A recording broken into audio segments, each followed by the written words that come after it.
Welcome, welcome, welcome. If you're here, then you have a challenge that almost every other organization is having right now, post pandemic, which is how in the heck do I retain my top talent? So you're in the right place. So let's talk about a little bit more about who am I? My name is Anthony Howard, Anthony P. Howard, if you want to Google me. I'm the founder and CEO of a company by the name of HR Certified LLC. Our vision is increasing representation in the corporate human resources space. I am a diversity, equity, inclusion, belonging champion. And I have over 20 years of HR experience in which I have partnered with the C-suite in biotech, biopharm, manufacturing, different types of organizations, all as it relates to the ultimate talent management equation, which is making sure you find the right people, doing the right things at the right time, in the right way. So you're in the right place. I'm also a Forbes Coaches Council member, in which I coach other HR professionals and other business executives with my thought leadership and experience, and challenging them as well in their leadership styles in alignment with their strategic priorities. I'm also a council member with Mind Edge Learning, which is an online platform similar to LinkedIn Learning or Skillsoft. My one of my domains of expertise is as it relates to professional development, in particular leadership development. And so, again, you're in the right place, um, in the right hands as it pertains to this topic, which is the retention of top talent. Very important. All right. So, what does our agenda look like? So, it's really simple. First, we're going to start off with talking about the current landscape on turnover, right? It's important to know what's going on outside of your organization.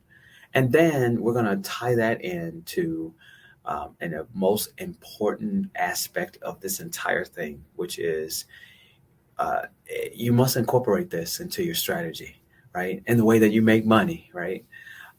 Because it starts from the top, right? It starts with a strategic direction that everyone needs to follow, in particular your leaders. And then we'll talk about the tactics, right? We'll talk about what I call the hacks, all right? So with that, let's talk about that current landscape. And so when we think about turnover on a yearly basis, and we take how much turnover is happening throughout the United States, we're talking about on a national average, turnover is happening at a rate of over half of people who are in jobs are turning over right across the United States. But if you were to take that and make that more specific to organizations and to companies, we're talking about that companies lose on average 18% of their workforce on a year-to-year basis. 12% of that is voluntary, 6% is involuntary, and 31% quit within the first 6 months, which is an indicator that on their onboarding process, or what they expected is not what actually happened when they first came on board with the organization. So the reason why all of this is important is because there's a cost and there's an impact to when turnover happens. Very important because these strategies should save you money, right? And should also save you impact in order to meet the goals of the business. So you may ask yourself, well, what is that impact, right? There is what we call a true cost of turnover. Replacement costs can be as high as 50 to 60% of the salary of the person you're looking to replace. Overall costs could skyrocket to two times the salary of the person that you're looking to replace. And you may ask yourself, well, how is that? How is that possible? Well, think about it, right? First, you have your surface recruitment costs, right? The salary of the people who are all involved with trying to source and find qualified candidates. Then you have all the people who are involved in the interview process. Take their salary and prorate that with the amount of time that they are all involved in prepping for the interview, doing the interview, executing the interview, being involved in follow up meetings, all of that, right? And we're talking about the lost productivity by not having that person there, right? Who's doing that? Probably your top talent, right? On that team. And so you're gonna the impact of turnover is reduction in productivity. Otherwise, you wouldn't be looking to replace someone. And you may have to even go outside of the organization in order to get new employees and more than likely pay them at a higher rate than the people who are already on the team, right? And at the same time that that's happening, people are suffering from low morale, and there's other hidden costs, other expenses with that. We want to avoid this, right? As well as use this as a baseline of the strategies you input. As look, you are impacting the bottom line. When you reduce turnover, you are reducing true costs. You are reducing the impact of turnover. And so, and of course, one other thing that's running rampant, right, is high stress. Burnout is on an all-time high. A study by McLean and Company has indicated that 37% of employees are experiencing higher level of stress than they ever have before, and burnout, right? And top contributors also are included in this, right? Because they're the ones that's getting the workload. They're the ones that's also being asked to stretch. And also, there's a blurred line between work and life boundaries. And so, this is also compounded by that you are challenged with navigating a workforce that's multi generational, that's multicultural, and each one of these boxes signify a different need from employers, right? Um, and it requires that a one box is not going to fit your entire workforce if you have multi generational, if you have multicultural. Stats even indicate from the census is that the minority will be the majority by 2045. Demographics are changing. All these things you need to have in mind as it relates to the strategy in retaining top talent. Okay, so let's having all those things that we talked about in mind on the landscape. Let's talk about what what some suggestions as it relates to things you need to consider in developing strategies, especially if retaining top talent is a priority to you. The first one is thinking about where do your top talent come from? What attributes do they show that you want to duplicate? And there's no better visual than using Maslow's hierarchy of needs. The highest level of the hierarchy of needs as it pertains to the job is self actualization, right? When someone is there, they're your brand ambassador. They're going above and beyond without having to be asked to be able to do it, right? It's no longer work. They can see a sense of purpose in what they do, right? That's our goal. How can we engage individuals? How can we get them to a higher level of self actualization? So, and the question, ultimate goal is do you know the level of engagement in your workforce, right? Gallup did a survey in 2022 as it relates to what percentage of your workforce is truly engaged. And it came out to only 33% on average. Others are just not engaged or they're actively disengaged. You should know this, right?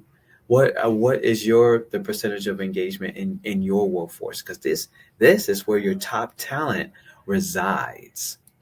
So there's multiple ways in which you can do this, right? You can measure engagement through employee engagement surveys, right? And when you get those employee engagement surveys, having focus groups to really flush out a lot of the details that the survey may not be able to answer for you. The next is stay interviews. If you've never heard of that, these are proactive conversations that you're having with people to make sure that you're feeling the pulse to avoid any potential turnover from happening in the first place. These are informal conversations, asking how they're doing, how you can best support them, right? And then others is exit interviews. If your top talent is leaving, please pull them aside. Ask them why they're leaving. More than likely, if they put in their resignation and they're leaving, more than likely they will be more transparent with you about the conditions and do something about it, right? And then also, what's new is AI enabled tools.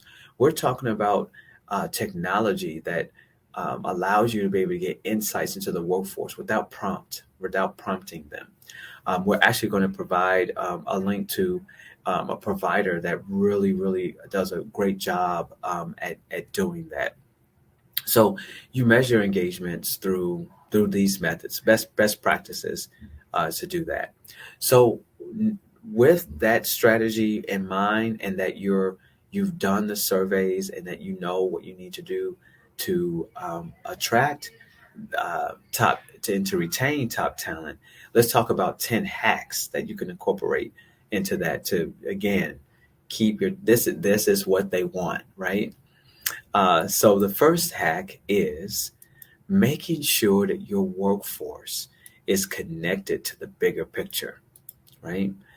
Individuals who are top talent or highly engaged, they see themselves in the bigger picture of things, right?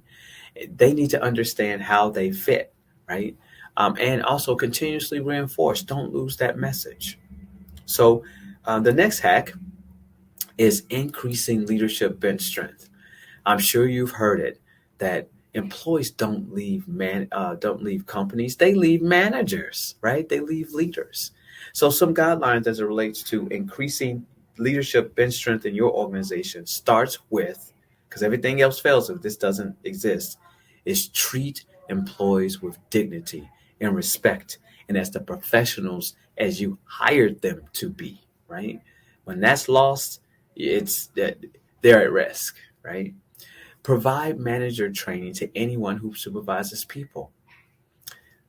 Companies at certain points feel as though that the only way that they can reward individual contributors who do awesome work is to slap a leadership or management role to their title and give them a span of control. And that's the worst thing you can do without providing the right type of training, right? And then focus on your frontline leaders, right? They are the ones with the highest span of control. They are absolutely key to employee engagement. Also, gauge how much individual contributor work are your leaders doing. If they are performing 51% of their time is tied into individual contributor work, they're doing it wrong, right? In order to retain your top talent, they need to be available to their team, right? They can't do that if they're bogged down with individual projects. The next is ensuring employees have what they need to be successful, right? All the tools, all the resources that they need, including time. And let people see you as a human being, right? Not a not a RoboCop, right? They need to see you smile, to be able to laugh. This is where emotional intelligence is absolutely key. And then being enthusiastic about the work. And when that happens, when your leaders are enthusiastic about the work and what they do and what the company stands for, it's contagious, right? The next hack is living by the values. I mean, how many times have we worked for organizations that have awesome values? They look pretty on the website, they look pretty on the side of the wall, but you don't live them, right? The values determine the how part of the job, the behaviors that everyone there should stand up for. And guess what? It all starts at the top, right? Employees know when those values mean nothing, right? And so every agent of the organization should serve as an example, and you should hold people accountable to them just as strongly as you would if they missed their target, because living values, the how part of the job, really determines, it really is definitely connected to the employee experience. The next is focus on career growth and development. And very key here is to focus on all three. Don't miss one of these pillars, right? Have development plans to be able to help an employee get to where they want to go within the organization or outside of your organization if you can't provide it to them.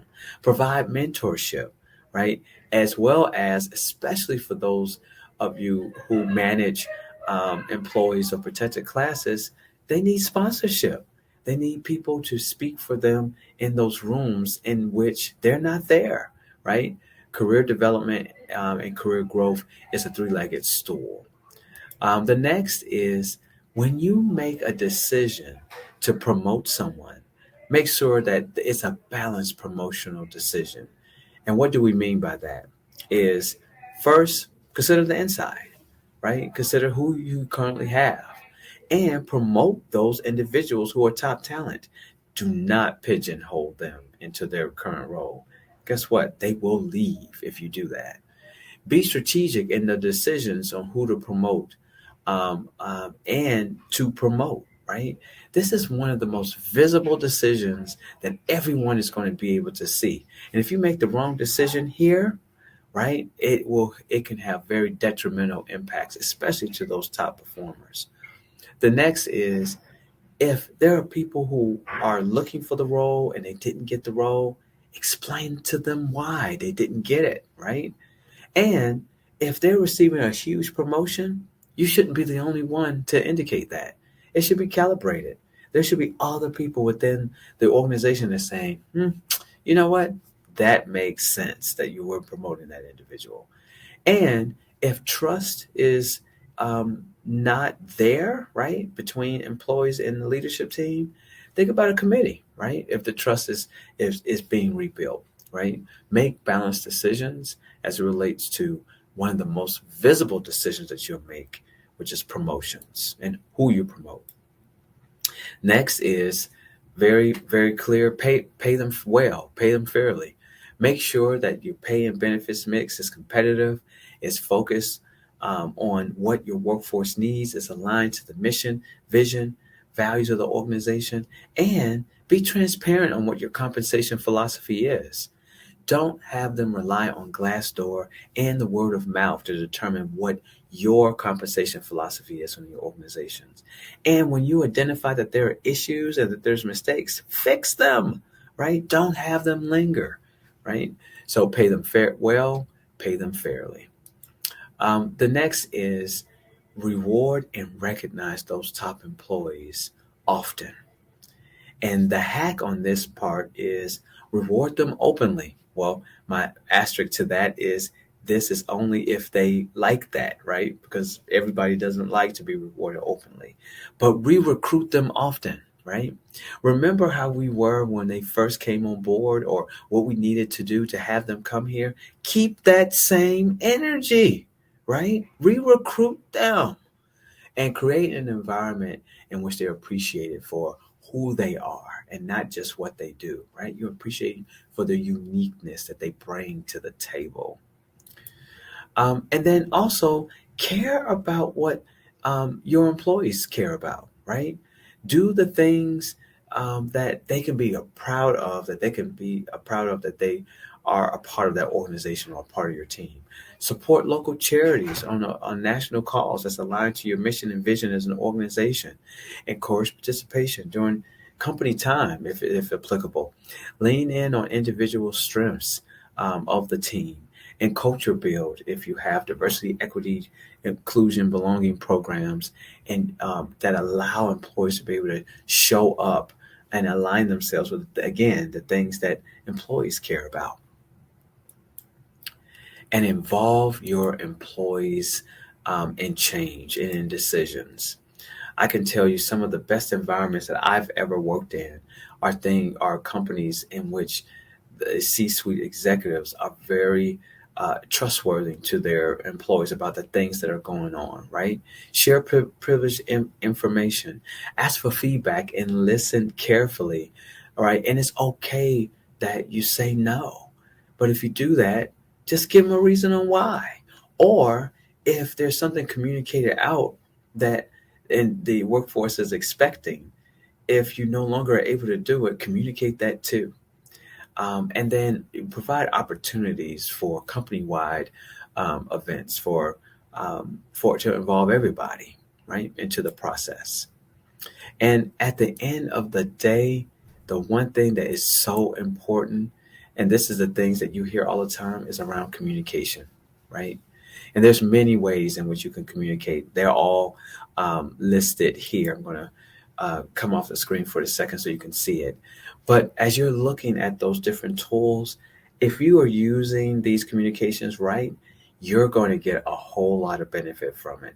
The first one is you'll be equipped to proactively identify employee and job related problems without it becoming a reactionary response. It creates a climate of openness that, that an employee is not just limited to their supervisor. They can talk to anybody within the organization, including the level up.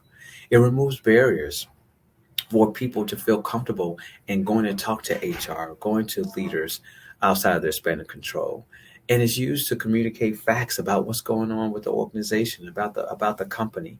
And all of these things, when they're done right, it supplements and validates that the relationship is positive between leaders and employees.